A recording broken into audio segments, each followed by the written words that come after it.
Back then, the draft was on, so I knew that I would probably get drafted if I didn't volunteer. Welcome to Preserving Valor, a podcast dedicated to saving the personal stories of veterans. My name is Jay Vissers. This is the beginning of Air Force veteran Stanley Lubin's story. Stanley joined the Air Force in the beginning of 1958. The post-war baby boom was peaking, and public school integration was being enforced by federal troops in Arkansas. Laika had been launched into space on Sputnik 2, and the space race was ignited.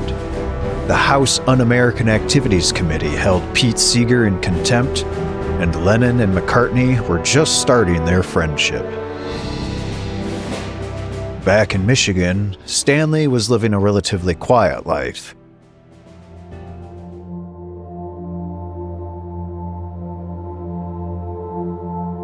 Parents were Marvin and May Lubin, Nellie Mae Lubin, and they were farmers, dairy farmers. We got 30 dairy cows, and so it was 5 o'clock every morning, all through high school.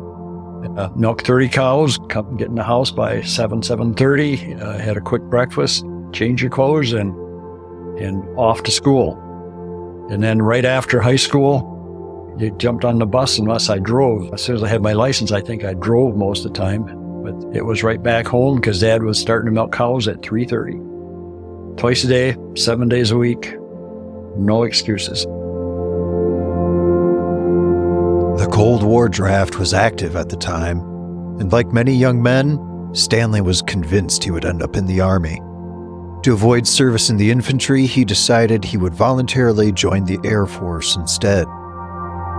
And so I told my parents that I thought I might want to go in the service, probably the Air Force, because I've always enjoyed looking at airplanes, always fascinated by airplanes. And they accepted that. We're not real thrilled about it, but they accepted that. And I remember when I went to the bus station in Grand Rapids, I believe, they dropped me off, and I remember my mother, tears coming out, because she was very emotional about losing her son for 4 years. But I joined the Air Force because I didn't want to really live in a tent for 4 years. My birthday was in November, and I was in the service on January 14th. So once you signed up, you were off. You were sent to Detroit fairly quickly.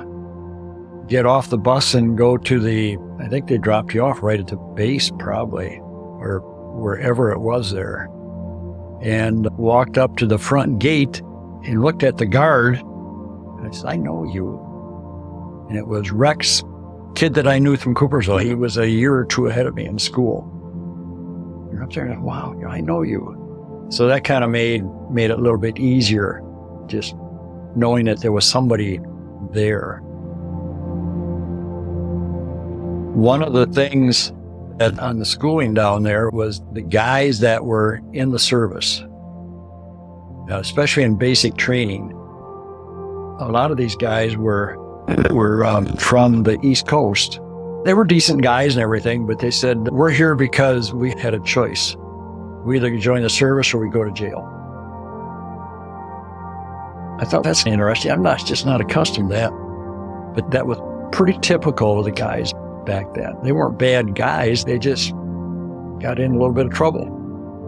And so they were given a choice. You can join the service or you go to jail for a while. So it says, that's probably an easy choice. After basic, Stan went to San Antonio, Texas for further training at Lackland Air Force Base. School had a main hallway, I remember, and off on the left side was a classroom, right next to each other, the full length of it. So you walked in the front door and you walked in the first classroom, and that was week 1. And this was a hydraulics and pneumatics school to work on airplanes. Right. So one week you would learn about the pump, probably the hydraulic pump and everything. And maybe the next week, if you passed the test on that on Friday, then the next week you come in, you went in the second classroom and you progressed right on down. One week was on brakes, another was on ailerons and landing gear and everything else. But you spent a week on each one, and they really broke it down so that it was understandable. So I was down in next to the last room, and I did very well in that. I'm mechanically inclined. I understand these things. And so I aced probably most of the test. Come down to the next to the last one, took the test, and the instructor said, "You failed." I said, "What do you mean I failed?" I said, "I know this stuff. Ask me any question you want on that." And so he started asking me a question, and I give him the answer to everything. He says, "I don't understand it," but he says, "You failed." So I don't know if somehow they got my test mixed up with somebody else's. That's the only thing I can figure out, because I knew this stuff. Stanley was unhappy, but the fastest solution was simply to spend another week retaking the class. I mean, it was pretty easy. You know how to pull a hydraulic cylinder apart and repack it with new O-rings and everything. That's no mystery. That's pretty easy stuff to me. 2 tornadoes were recorded around the city of San Antonio in 1958, and Stanley remembers winning a staring contest with one of them. Yeah, I remember that because one guy said, "You're from Michigan, you know what to do. What are you going to do?" And I said, "I'm going to stand right here and I'm going to face that tornado and I'm going to wait until it gets closer to see which direction it goes." Tornadoes have a history of turning and everything. And sometimes they'll go straight, sometimes they'll go right, sometimes they'll go left. So if I run right, I don't want that chasing me. Turns right, I'm going left. I said, "Okay, I'll stick with you." Because there was nothing there. There was no ditches, basically. The barracks were disappear in a heartbeat. Better off not even being in them. I knew we couldn't get in the concrete building, which would have been safe. So we stood there and watched it, and it come right up the road, right up to the front gate of the base. And then it turned around and went right back through town. Did a lot of destruction back at that time. But you can see the colors change of it. It would go brown, it would turn green. As it picked up grass, it would turn green and brown. Got the dirt. You could see buildings disintegrating in it. We were fairly close. But it come right up to us, turned around and went the other way.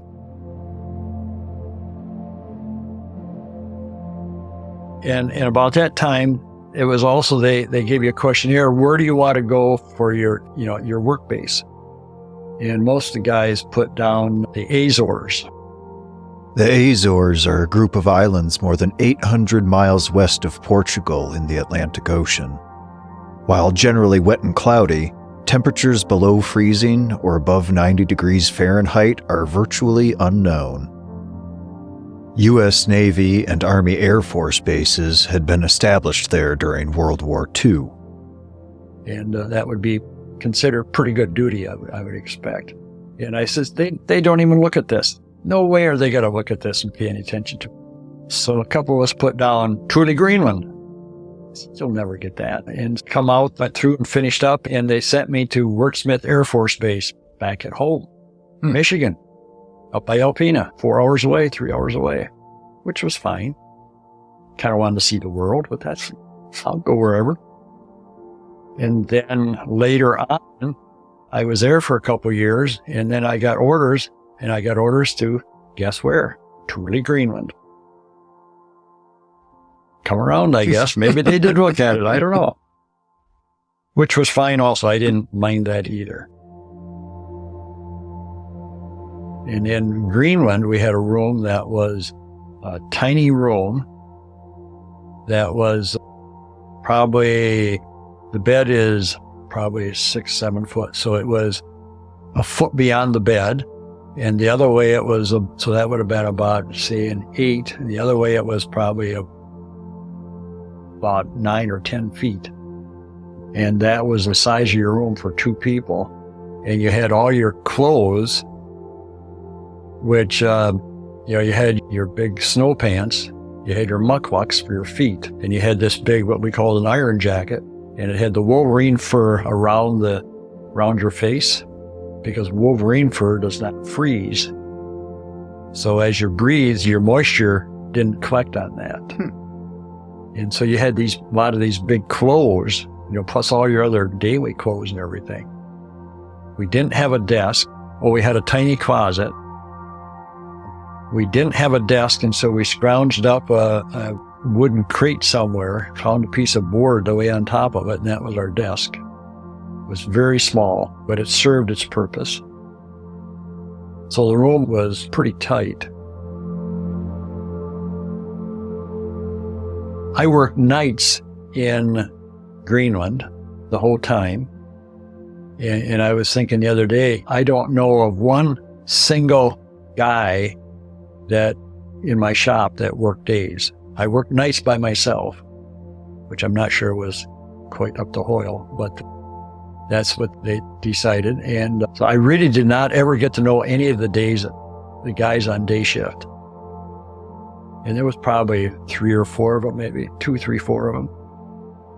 But I worked nights, and I would go into the shop at the end of the first shift, which was probably 4 or 5 o'clock.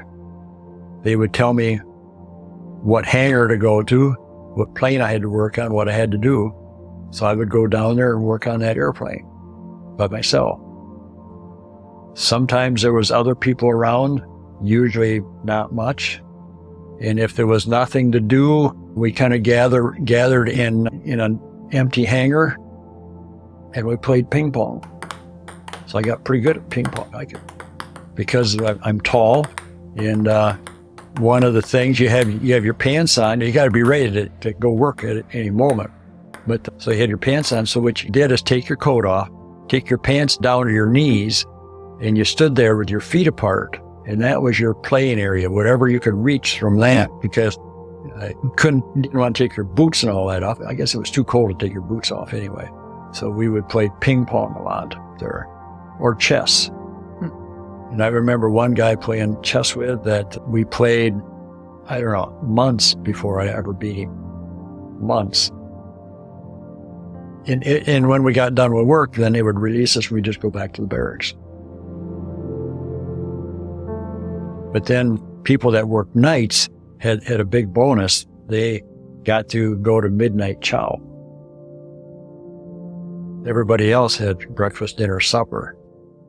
We could go to any of the meals plus midnight chow. And midnight chow was kind of something desired up there. We would get steaks on a regular basis that overflowed the plate. And then you put everything on top of your steak. We would go in and we would get a quart of milk, I think, in a cardboard container. And they used powdered milk, and then they would reconstitute it and put some extra vitamins and stuff in there for us. And the milk always tasted really good up there. Normally the milk in the military did not taste right because it powdered milk and it just didn't taste quite right. This milk really was good. So everybody took their can of milk, and I don't know if it was a quarter or a pint or whatever it was pretty good size. Yeah. One of the things up there, you had to have a high-fat diet just because of the cold. And so you had to have a high-fat diet. So that's what we got. And that was the time when they started coming out with pizzas. They were experimenting as to how to make pizzas. And so they would take these big pans and they would put everything on them. There was no rules for making pizza back then. Now you have pepperoni is a pepperoni pizza. Or a Hawaiian is certain. But theirs was kind of like a supreme that was an ultra supreme. And they would just have everything and anything on the pizzas. And they would be pretty thick and really, really good. We always enjoyed the pizzas up. But the midnight chow, it was a kind of a breakfast brunch type thing. You could get eggs and everything. It was a really good meal. Food up there was delicious. There was never a problem with food up there. Greenland, of course, is pretty far north. And our base was up on the left side of the coast, pretty far north, almost up to the Arctic Circle. And it snowed every month of the year up there. In the summer, every so often you'd get a little snowstorm come through. It was very dry up there. Your lips cracked. You went through a lot of chapsticks. Your lips were always bleeding. That was just the way of life up there. Your lips were always bleeding. Chapstick just wouldn't control it. And your hair grew very slow up there. Normally you had to shave every day, to appear halfway decent. Up there you could shave about every third day and look about the same. Because your hair did not grow as fast up there in the cold, which was kind of strange.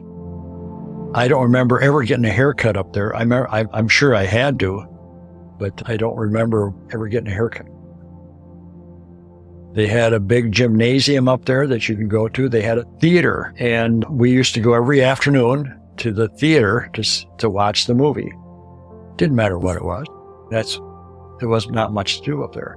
So we all kind of gathered at the theater, and sometimes it was American movies, new American movies that they would ship up to us. Sometimes it was European movies with subtitles. If we didn't like the movie, we would take a nap, sleep through it. And they had a lot of cartoons. They always had a lot of cartoons. And there was a ship in the bay that produced power that was permanently in the bay with rocks around it. They had extra power units in them, but they produced all the power for the bay. The icebreaker come the 10th of July, I believe, and broke up the ice in the harbor to bring supplies in by boat. 10th of July, and there was about 3 feet of sea ice out there. Remember walking down there and watching them break up the ice with this big ship. A very nice summer day would be 20 degrees. And you can go out with just a very light jacket on and feel very comfortable because your body got used to that cold weather. In the wintertime, it got down to about 35 below or so. And it just stayed there pretty much for a month or 2 months. In the wintertime, it was totally dark. And so if you took a nap and you got up, the first thing you did is it morning or night? Yes, there was no way to tell. None. And in the summertime, the sun would make a little tiny circle overhead, about the size of a dime up there. It would rotate around in the summertime. So it would be light 24 hours, no difference between day or night, really. And a lot of people, maybe I shouldn't say a lot, but some people could not stand the darkness, and so they shipped them back to the States. I remember one of the guys on the flight line that drove the tugs and brought you stuff, the air compressor or whatever you needed. I never saw him sober up there the time that I knew him. He would go to bed at night and he would leave 2 beers sitting on the table. First thing he did, he drank his beers when he woke up. But he just couldn't stand the darkness. Made him do strange things. Seemed to be safe enough. They finally shipped him back.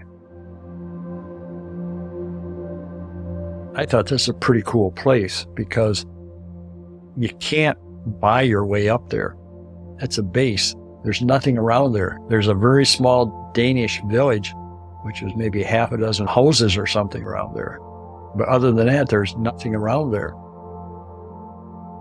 So I thought it was a pretty cool place to be and to see that this is great.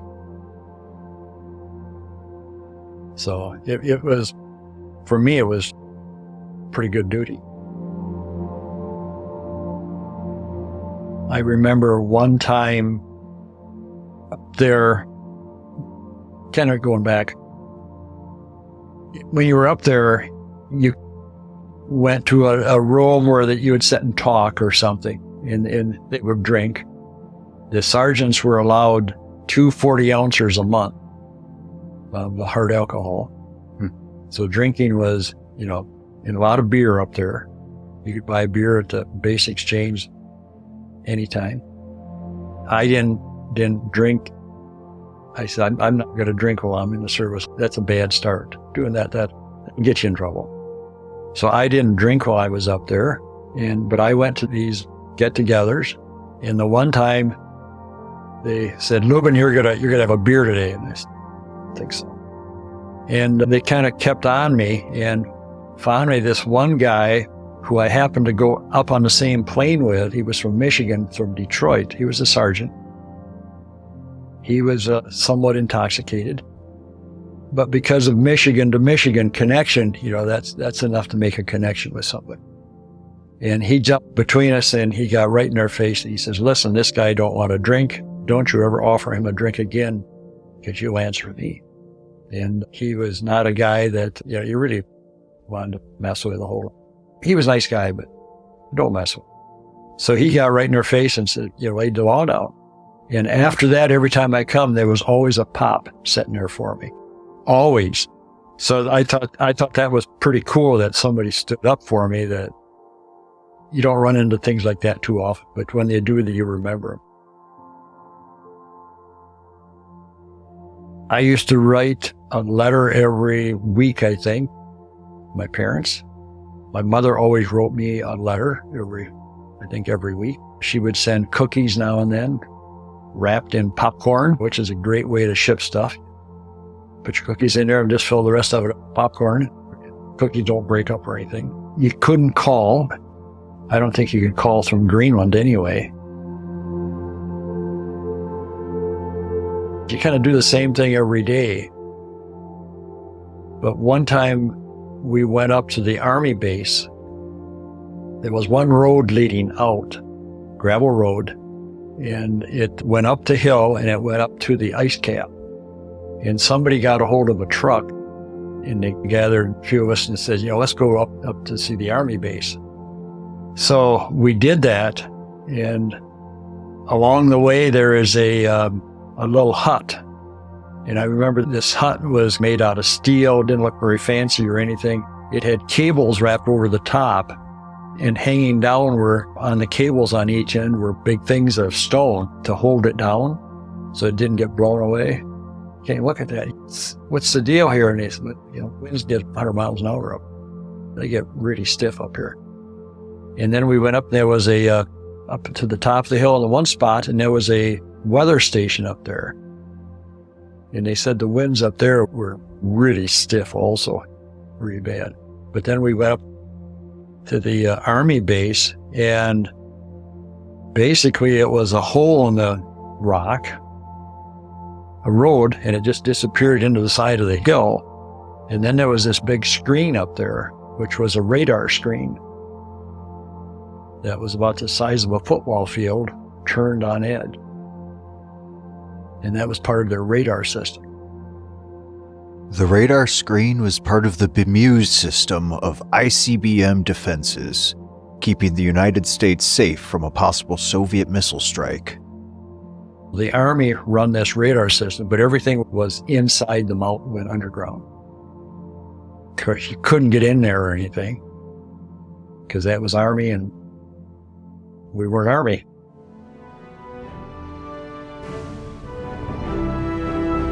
Thank you for joining us for this episode of Preserving Valor. We'll continue Stanley's story next week. If you're enjoying this retelling of Stanley's story, consider subscribing and sharing Preserving Valor with a friend. Support from people like you is key to the continuation of our mission. And as always, a huge thank you to Stanley and the veterans who served alongside of him.